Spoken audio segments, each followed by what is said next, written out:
Hi folks, I'm greeting you. It's Friday today. I'll just put you a little bit higher so we can see each other well. Greeting you with love, all of you who are joining us to today's streaming. Let us know if you're joining us live. If you're here, give us a little wave. And if you are watching us from replay, you can put hashtag replay. And today we are going to be talking about effective communication. It's going to be short streaming. I wanted to make it shorter. We were planning to do something else together with Zana, but she is not able to join me today. So today I'm alone with my team and you, of course. So let's make it interactive, okay? I want to greet you all and all of you who are joining us, greeting you with my heart. So today we are going to talk about effective communication, and we are going to talk about it freely. I would love it to be a little bit interactive. So maybe I start with a question asking, did it happen to you? And please don't tell me I'm alone, but did it ever happen to you that you said something and you meant it well, but it was completely misunderstood? Did you have the situation like that? Or you wanted to say something, but the words that came out of your mouth came out completely wrong, and even in that moment you've been thinking like, what? Or does it happen to you also that depending on what people you're talking to, obviously depending on what relationship you've got with them, with some people it's completely easy, it's almost like you don't need to talk, like they really get you, or no matter how much you really want to say something, but it's like a block between you, like it's just something holding you back, something that making words come out like squashed, and you're just not able to say it out loud and put the message across the way you would like it to, and never mind like people getting what you really want to say. So all of that and much more we are going to be talking about in this slightly briefer Facebook Live, which is really going to be talking about keys of effective communications, and how do we make it work, because really as a human beings we've got this gift of communication. Yes, I mean, bees can talk to each other. Research showed that dolphins are so much more sophisticated than even we are in terms of communication. They've got a different, but we are going to be talking about verbal communication and maybe touch a little bit of non-verbal communication. So I guess for the very beginning, I just say that probably no surprise to many is when I say that actual communication, or the key for communication, is to do something other than talking. Who knows? Other than talking, and not many people do that. And I really noticed that not many people do it, and do it really profoundly, and that is listening. So really without listening, whole communication, especially one-to-one communication, is non-effective. And it's very easy to slip into this mode of, when you're talking to someone and that someone is saying something that reminds you of something that you already are planning to answer on that as soon as they finish their little bits. So we are really, because we are thinking of how to react and what to say next, often we are really not fully present with the person because we are already planning what to say. So, and it's a real skill to be, me as being a coach for about 20 years now, doing this work, I remember it was almost like levels, how I was learning gradually in my personal and also professional relationships to really, really listen profoundly, and that how you know that you are listening profoundly is when you are completely, here and now with a person. I remember my early coaching days, I was coaching on a phone, and I was coaching with my eyes closed, because I was listening not just you know, the words, but also my clients breathing, the places where they paused, you know, it all has a lot of meaning. Never mind, not like actual non-verbal communication, which you are actually able to see. So communication is a real skill and a real important skill, because communication as such is really our key to build relationships, and relationships in our lives are probably the most important thing that is keeping our lives juicy and is directly impacting the quality of our lives, including communication, which is up here in our head, that we're actually talking to ourselves. But we are now going to talk more about communication out there to other people. So listening, absolutely. I would like to also hear, like, when did you last time had a conversation with someone and really felt fully gotten, fully heard? You know, like you felt, as you've been talking maybe about your feelings or about something important to you, when you felt really, really heard, and it was so refreshing. Do you remember the moment like that?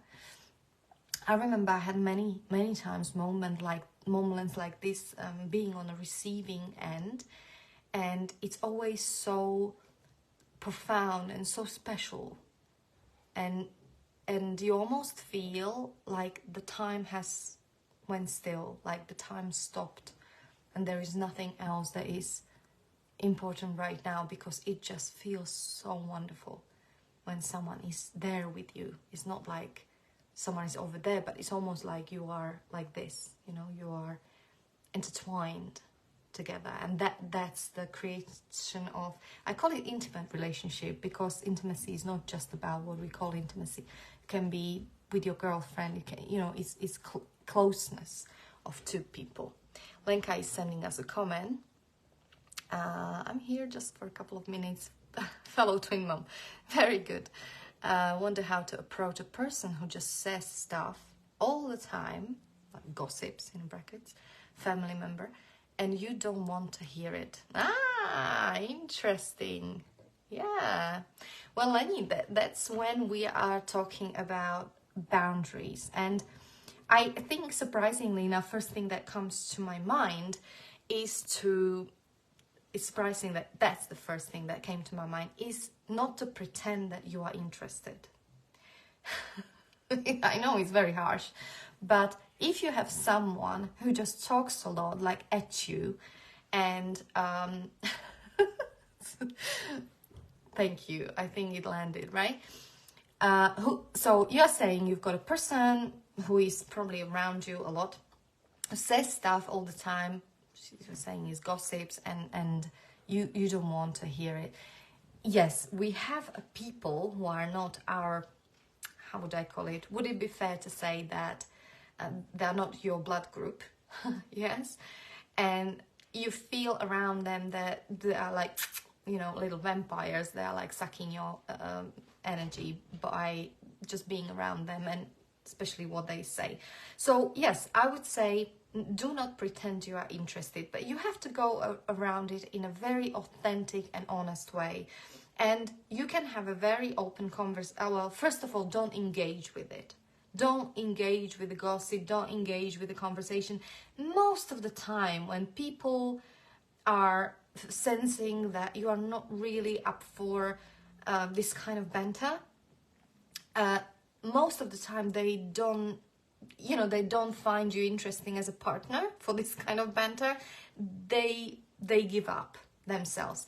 If that's not the case, because I know you and I believe that you are not really engaging anyway, if that's really not didn't help yet, then I would just have a really open and loving and honest conversation about maybe just saying something like, listen, you know, like, I am kind of person who, and I know you are that kind of person, so that's why I can talk to you openly, the kind of person who sees good in people and you know, want to see the light in people, and I genuinely see see there is a good and bad in everyone, and in case they are gossiping about someone. And you know, like, I'm use this as an example.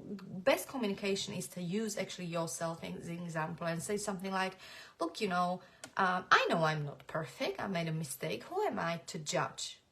You know, and straight away they will realize they don't have a partner. And then you can add, listen, you know, be honest. These kind of conversations, like, I'm feeling like, look, I'm a twin mom, I need energy for a lot of things, and when I'm talking about other people in not very nice way, or when I'm listening to, you know, it makes me feel sad. So maybe, do you think we can talk about something else, because this conversation just doesn't. Be honest, right? Like, with that, and you can be honest without offending anyone, without giving anyone hard time, without making them wrong for it. That's a very important thing. Don't make them wrong for being that way, because they don't even realize they are doing it.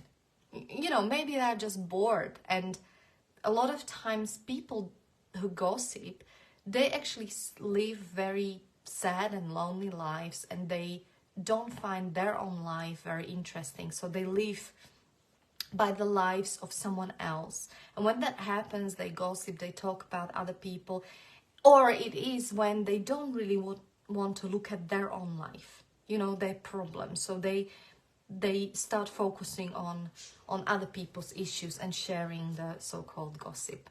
But, you know, hey, let me know whether it helps a little bit, just to give you the perspective. Or if you have any more questions, let me know. I love it, guys, when you ask questions, because I'm quite sure that, you know, you're not the only one who is dealing with this thing. So I probably responded to many people who have been maybe asking for something similar.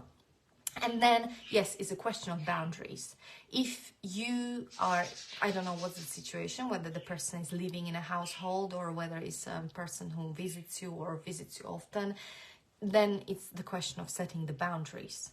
And that's a whole other subject, okay? So, but it's very important. If it's not working for you, don't, you know, pretend you are interested. Be authentic, have an open communication, and don't engage with this kind of talk.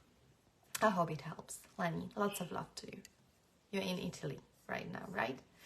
Okay, and greetings to all of you who keeps on joining us. So hi, a nice Friday to all of you. We are talking about communication. Very briefly, my name is Lucia Hoxa. I'm a fertility and relationship coach, and I'm supporting women all over the world to live the lives they love, because I believe that's life is a gift, and it's very important to use it as a precious gift.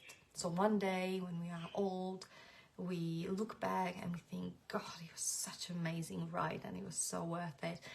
And a lot of times we are all dealing with stuff. We are all dealing with issues. We have challenges. Some of them are like challenges that repeat for a long time. I had an old client of mine send me a lovely message. It was her birthday yesterday. I just drift a little bit, but it is to do with communication. It's a great example, I think.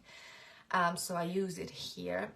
So she had some tremendous breakthroughs. I think it was, my God, maybe 7-8 years ago. We've been coaching. I was coaching her, and she had a great breakthroughs in her family. She's now happily with a new partner and happily divorced, and with a new beautiful partner, and kids. And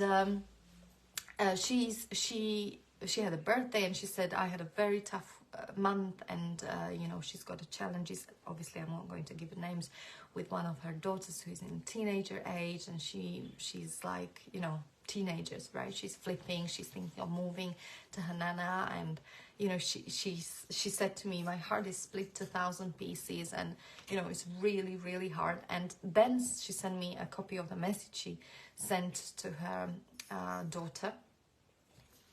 And this is exactly like the point where it's about communication. And it's amazing. It just shows how big of a person and how great of a human being and a mother she is. Because in that letter, I wish I can read it for you. I haven't got it now here in front of me. But, you know, she was literally, there was no blame for her choice, for her daughter's choice, and momentary.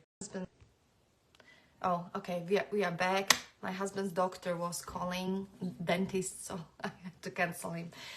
Okay, so there was, first of all, there was no blame, in spite of the fact that her heart was shred to 1,000 pieces and it's really painful. There was no sign of blame in her communication to her daughter.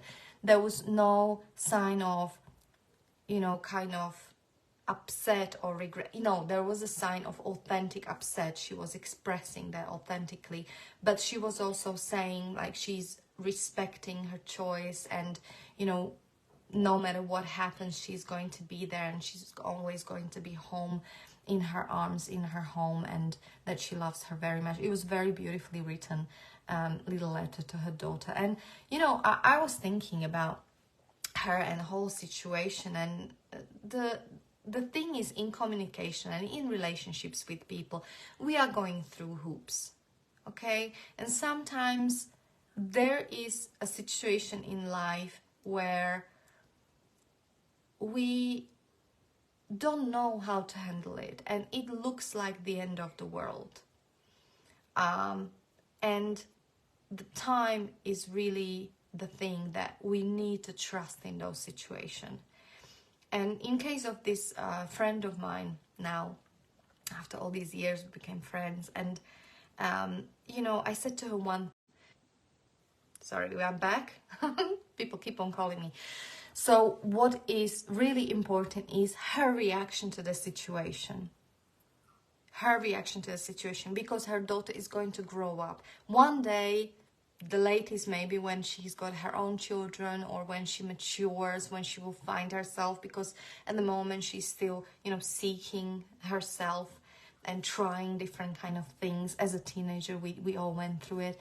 You know, one day she will, you know, come around, and maybe after conversation with someone, maybe after her own experience that, you know, life will teach her, she will come around and she will realize her mother, you know, and maybe appreciate, you know, what kind of mom she had, and really that her mom was there, you know, all the time, no matter what.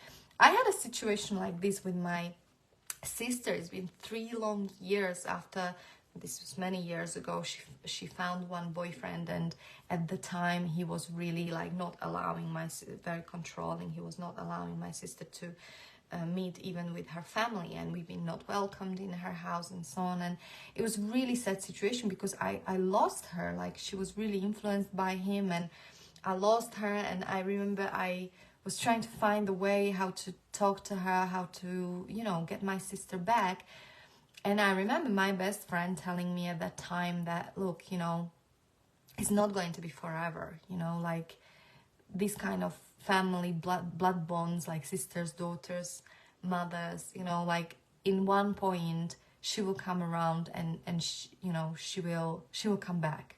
She will come back. And ever since I kind of trusted that. It gave me peace of mind, and really that's what happened.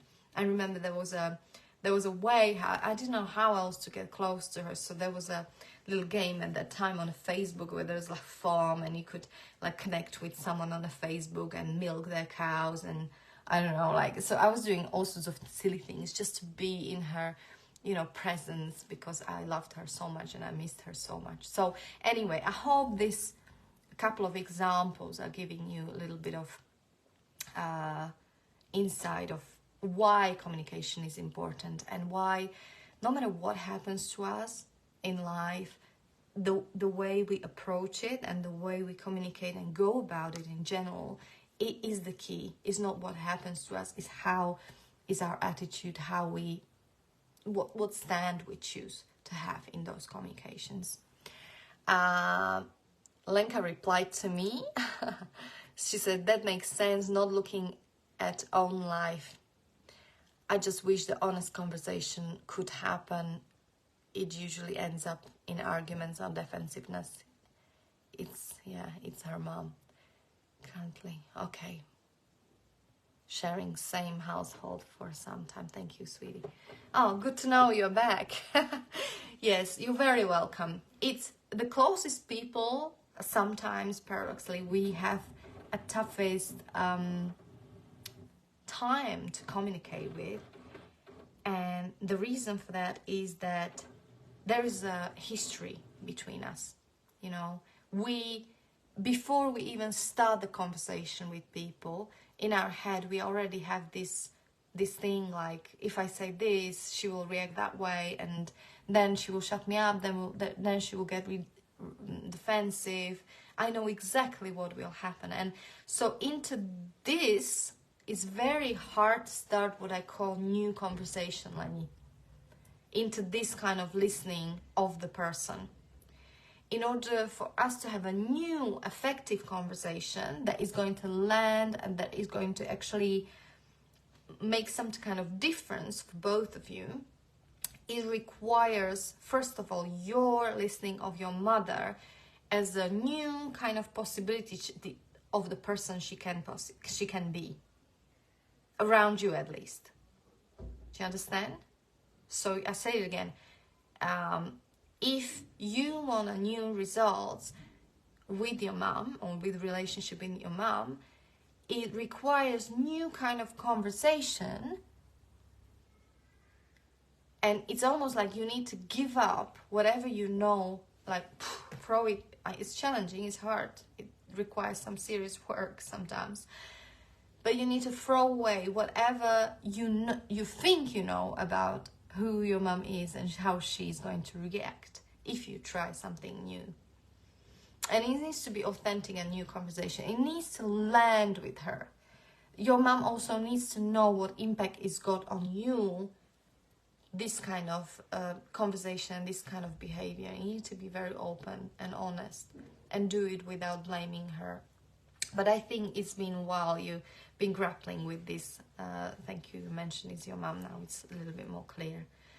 So anyway, but we can talk a little bit more. But I'm sure you contributed to many by asking this question. So we would agree that each conversation and each person, even having a same conversation, would react to the same conversation differently. Why? It's because our history, because of what happened to us, because of our experiences, because of our background, our emotional, what is our emotional upbringing, the intelligence, knowledge. So it really depends on many pieces of the puzzle. So sometimes it's a really hard thing to actually say something and that is important to you and make sure that it's landing in people's ears the way you want it to land, especially in a situation like Lenka said, when she knows that once she touches some kind of subject that is kind of sensitive to other person, that they don't go into like defense mode, like as an automatic response talking about something. Yeah, it's even in partnership relationships. If you have a problem that is persevering in relationship, is really the biggest breakthrough from my experience with my clients comes when you do this deep work on yourself, and it's very hard to do it actually yourself by your own. But approaching the whole situation newly is the only way. Because if you keep on trying even if you try hard, but you're still trying in the same way, having the same conversations, the tendency is that the relationship has a tendency to go, kind of down the drain and get worse and more complicated and more violent and whatever it is, right? I had it in conversation with my friend today. It's escalating there. And also I got a message this morning, right, saying after 12 years, suddenly having a 6-month-old baby, my husband filed for divorce, and I have no idea where it's coming from. Again, you can't. I don't think these things come out of the blue. Of course, it's got some kind of development. It has to have some kind of development leading up to things. And unless we are walking in relationship like this, even without communication, we feel when something is wrong. We can't, especially as a women, we can't put the finger on it, but we sense when things are not going well in relationships. The thing is that we often feel blocked and we don't know how to approach it, how to talk about it, or we are even scared to bring up the subject because it's uncomfortable, because it can lead to argument, because we are worried that we are going to lose the person if we even, try, and then what? So it's a fear that is holding us back.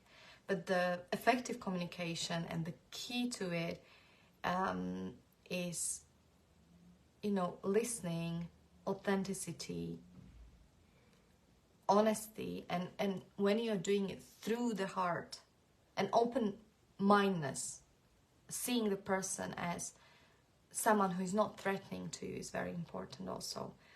And doing it from the heart, like not speaking like shoulder to shoulder, not like that, like standing shoulder to shoulder. I don't know how to show it. Shoulder to shoulder with someone, having and creating the energy that you two are partners in conversation. That's the real magic. It's important. Well, how do we know that what we try to say in conversation, that it actually landed the way we wanted it to land? Well, the way we do it is that we ask them for feedback. We ask, well, not like in a job interviews, but we really check in whether, what did people hear? Yeah? So sometimes, and Lenka, you can use it with your mom. If she gets defensive or upset, just pause her there and say, Mommy, what did you hear what I just said? What upset you? What did you hear? Because, it might have triggered something. So important thing is not just listen, but also after your communication, check in with the person whether they got what you're actually trying to say, and give them a chance to say, okay, what I heard is that da. Yeah, and you can use it in conversation, creating a bond, even other way around. So when you are listening to someone, you can mirror them. It's called mirroring. You can repeat in your own words, like, okay, well, so I understand what you're saying is that your concern is that blah blah blah blah blah, and it creates this ease in other person, because other person feels that he or she is being heard, and that she's really being gotten. So it encourages them to talk to you honestly and openly more, and especially when you don't create even a feeling, never mind the words, but even feeling in them that they're being judged or blamed for anything. It's very interesting, because since I had this for many years, this openness to people, I can't even tell you, it happens to me absolutely everywhere. In a shop, walking the dog, like all the time, people strangers coming to me and opening up. Like, I remember when I used to go out with my kids when they've been sleeping in the trolleys and in the prams. We used to call it trolleys with my husband. It was like a train, twin girls. But anyway, I remember there was some time and people used to come to me and talk, and I swear to God, in a half hour with that kind of listening, people open their hearts, they tell you the whole life story, and I made such amazing relationships with neighbors and people and strangers that some of them I never met again. But like, this is what the active listening and effective communication does. It creates the trust, the bond, that special thing with people that we are a lot of times lacking on, and we are missing that kind of connection. Let's face it, after Corona, after all what's going on, after life is getting so busy and fast, we are actually really, really missing this kind of feeling of being connected with another human being. What can I say to you about communication? There's so much to be said. It's probably good to do like 1 week webinar about that. Like, there's lots to say, but I'm just looking in my notes whether there is anything that I would like to mention. Let me know if you have any questions while you are here, or even if you are going to be watching from replay. You can even send me a personal message if you have a communication challenge with someone. Let me know. So of course there are different kind of communication styles, and again I mentioned authenticity, because when you're authentic with yourself, that's probably the only communication style that is going to be effective. Because people, I often say, people are like a little dogs, you know, they sniff if you're pretending something, you know, and they don't like it, because then what you are saying is not matching your actions and who you know, the energy that is coming out of you. So they can smell it, and it's just kind of suspicious, and they create a wall because they can't trust you. So authenticity is probably very, very important. And again, authenticity we can build the more we become self-aware, the more we get to know who we are, and more peaceful of what we are, accepting all of us, the more authenticity is going to shine from you naturally, because you will start stripping off the layers of, you know, feeling fearful of other human being, no matter who it is. Does that make sense?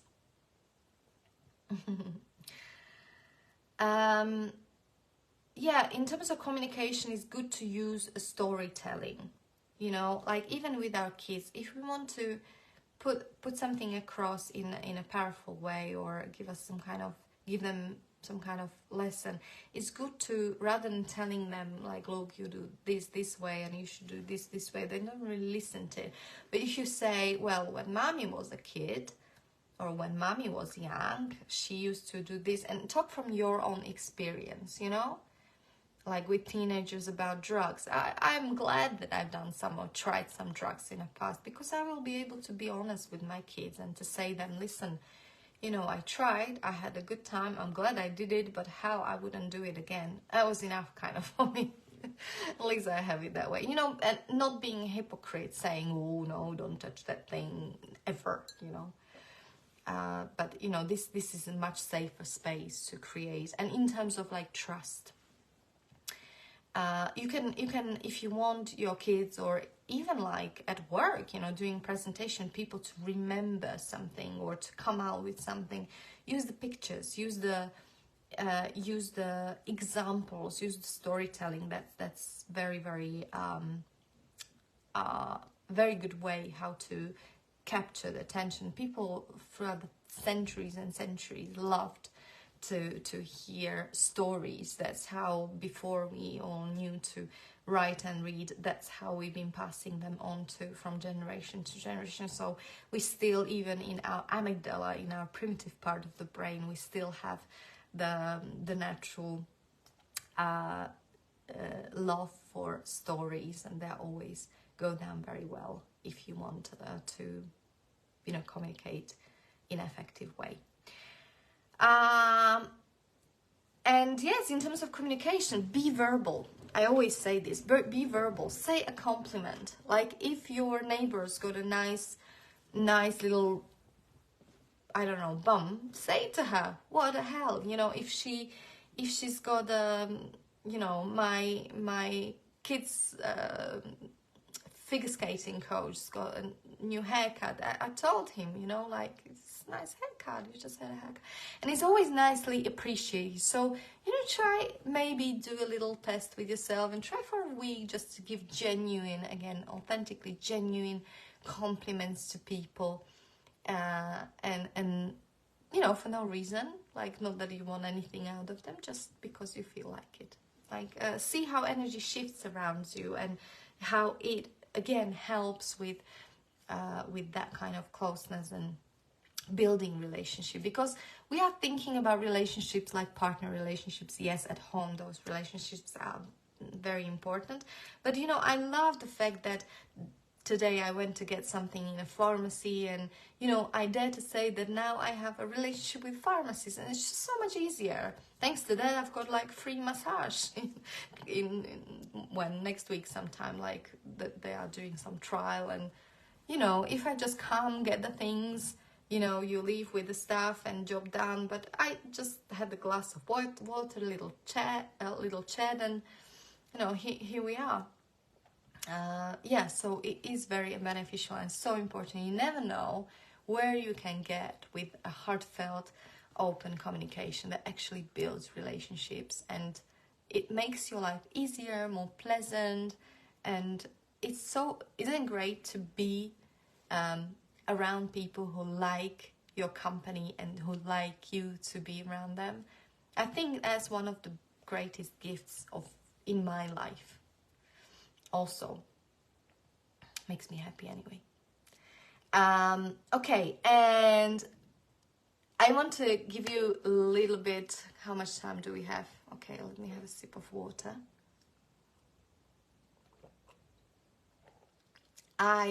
Towards the end, I want to say a little bit about negotiation in terms of communication. Now, it sounds a little bit businessy like, but I mean negotiation not just in shop, like bargaining for something to get it cheaper, but in terms of negotiation, in fact, we are negotiating all the time.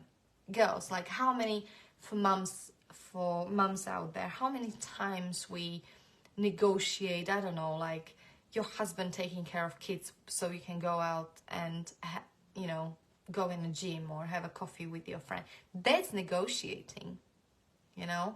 Or I also call it enrollment. When you enroll someone in kind of almost feeling like, oh, this is a good idea, or yes, it would feel great to help.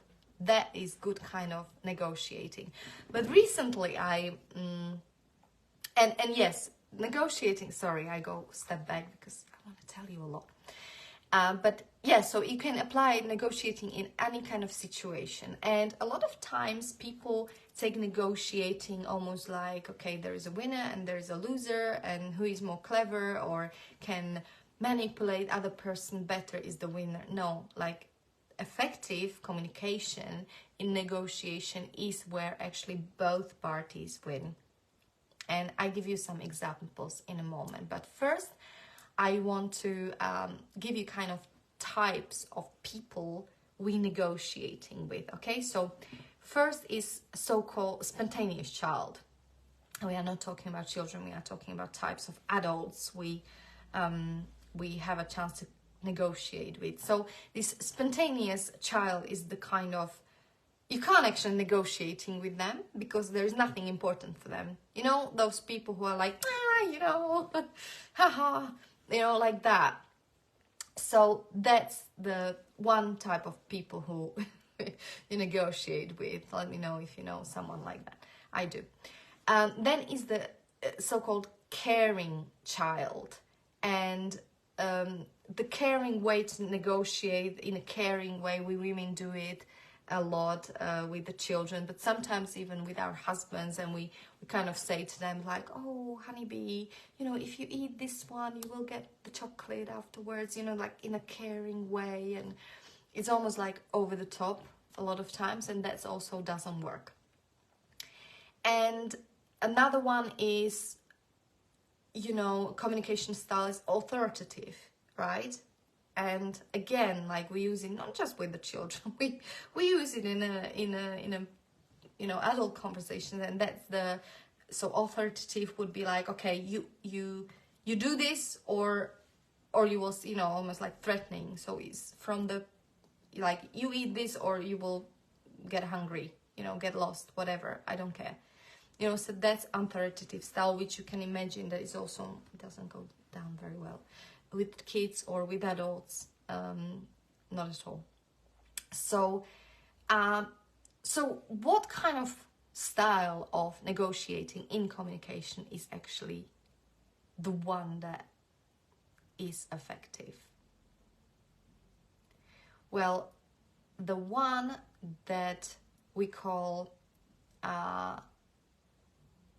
I just lost the word in English, the aware type of communication. Okay, when we are communicating with awareness, and that kind of communication is the kind of communication which you actually communicate with another human being on the same level. So that's exactly what I was talking about, is a partnership. So you're not belittling them, you're not manipulating them in any way, but it's very leveled kind of communication. So be open about something.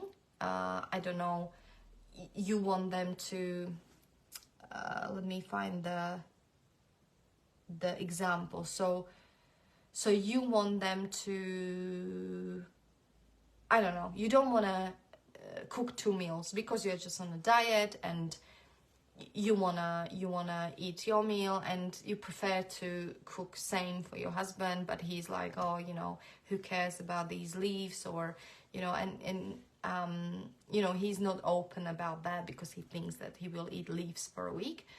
So obviously your achievement, your goal is to get him to agree that he can, it's just an example, eat the same food as you. Now,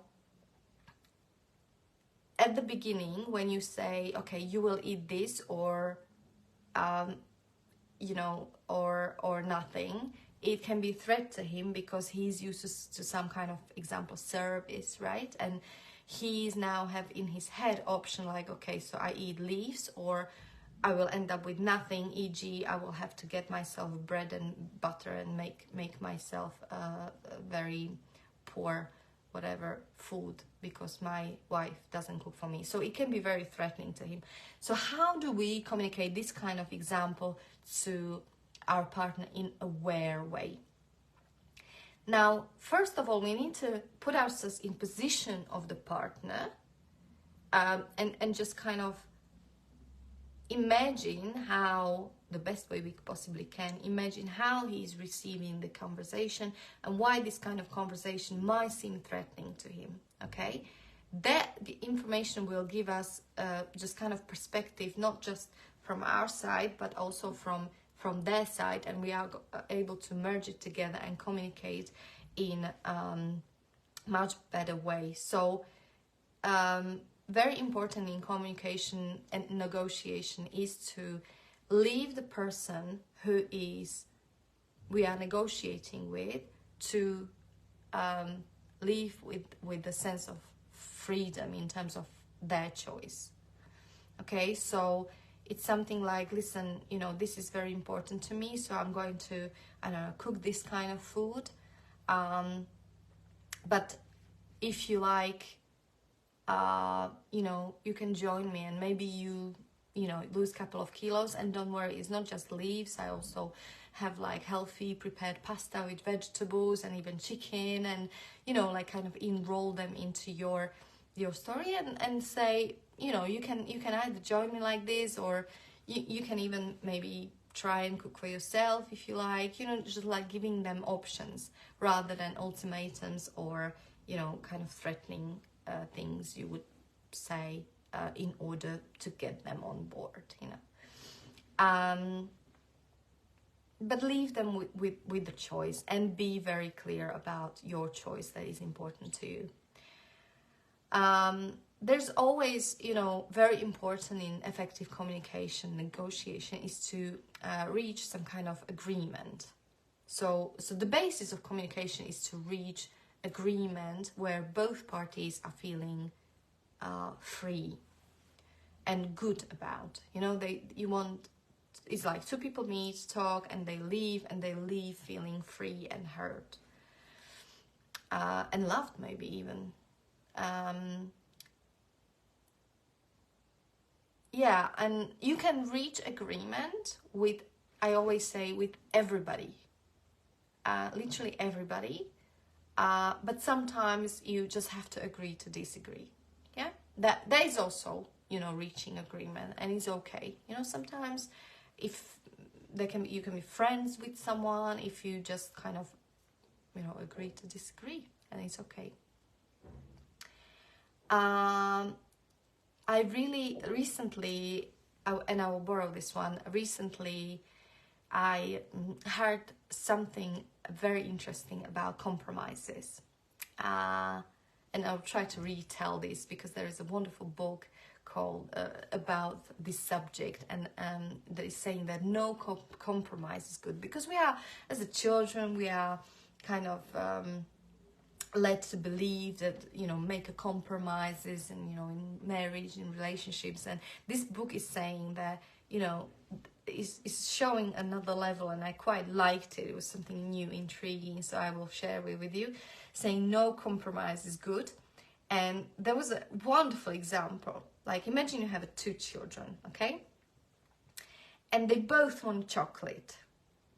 Normally, what we as a parents would do, we would make a decision for them, and we would split chocolate in half and give them each 1/2. Now, that is a compromise.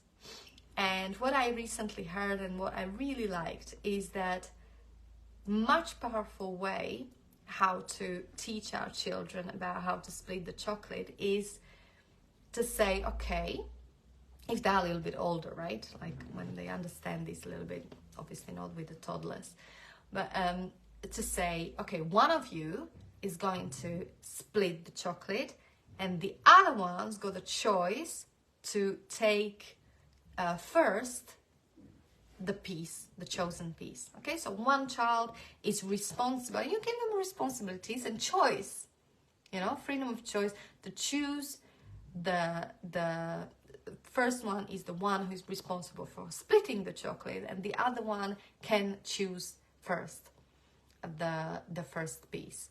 And it's such a, I definitely, when my kids will grow up a little bit, I will definitely try this with them, and I'm so curious, maybe I will let you know then how it went, because it's such a wonderful way to give, not deciding for children. We make some decisions we have to do for them, especially when they are very young, but later on, like giving this choice to them to decide for themselves and learn. Because of course, the child who is going to split the chocolate is already going to think, if I split the chocolate, and if I split it in an uneven way, then my sister or brother's got a choice to afterwards take a bigger piece, so I better split it evenly, right? I don't know, I really like that. So it's a very good example how in this book they're saying that compromise is not the best thing to do. That much better and much powerful is if you transfer your decision making, and it's very freeing for you, whether you're a parent or dealing with some family crisis or situation. Very, very powerful, actually.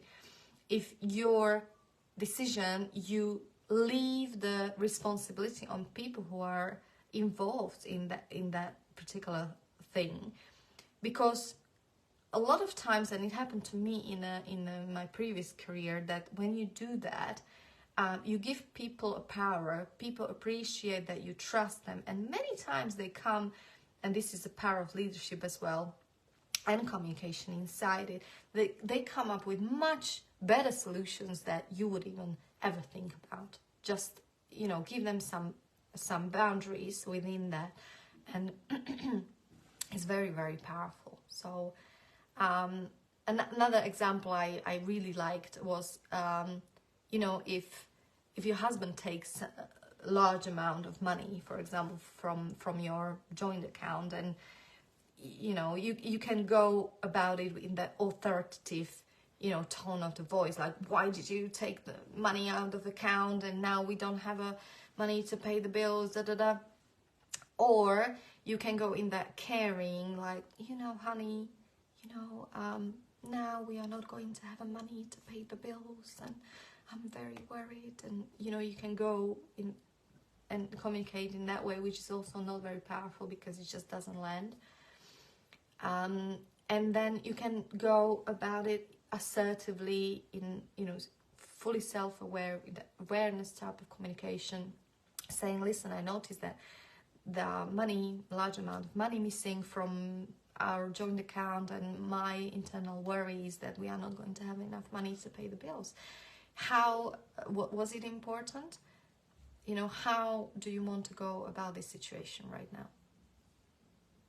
And with that question, like, how do you want to deal with this right now? You are kind of informing them about the situation, about your awareness about the situation, your worry, which is also authentic. And then you give them, you know, a choice to you know, take a responsibility about the situation, or explain the situation and make it clear. Yeah. So yeah, I hope you enjoyed this. I did enjoy the time with you. I know many of you will be listening after you come back from work, so let me know if you in the comments if you have any questions in terms of communication, and also what kind of what is challenging for you in terms of communication. What kind of communication is for you the hardest, you know, or what type of people you really struggle to communicate with, that maybe you have even in your everyday life. You know, is it your boss? Is it your colleague at work? Is it your partner who you find difficult to deal with? You know, what kind of conversations you're being stuck? What do you feel that is disempowering you? And obviously, very naturally, it's got an impact on your happiness in life. Okay, guys, let me know. Let us know what kind of subjects you would like to talk about next time. We like to be inspired and talk about things that really matter in life, and to be able to contribute to you. Maybe in this streaming you heard something useful. Let me know if you liked it. Share it with people who you think that would appreciate it, your friends. We'll be very happy to build more awareness and, you know, contribute to people. That's why I'm here. And in 2 weeks' time, I believe we'll see each other again together with Susanna in our little tandem. For now, I wish you a wonderful weekend, and what else? Don't catch cold. It's everywhere. It got very cold here. So in spite of the weather, in spite of lack of sunshine, I wish the sunshine being there in your heart. And if you feel really sad, put a light on or a candle on, or get a sad lamp and cheer yourself up with some good music or some movie, cuddling up on a sofa with your loved ones. Have a nice weekend, guys. Bye bye for now.